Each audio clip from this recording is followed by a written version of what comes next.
how to use Fashion Nova Curve Plus section. Hi everybody, welcome back to our channel. In this video, I'm going to show you the procedure on how to use Fashion Nova Curve Plus section. For that, you want to open the Fashion Nova app onto your device. So once you're logged into your account, what you need is, I just want to go to the top of this section. As you could see in the very home page, you can find women, plus curve, all that, right? You just want to go to the plus curve section over here. You just want to tap onto the tag, and this is where you're supposed to find it all.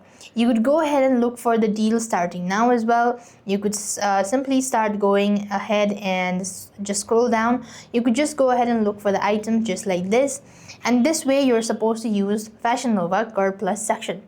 So likewise, you could also go ahead and browse specific subsection like matching set, bodysuits, swimwears, lingerie, tailors for curvy body type, all that. You could also use Fashion Nova app, save favorite to your wish list by tapping onto the heart icon. You could go ahead and look for it, and this is how you're supposed to use Fashion Nova Curve Plus section. With that being said, we've completed the steps. Thank you for watching. See you in the next video.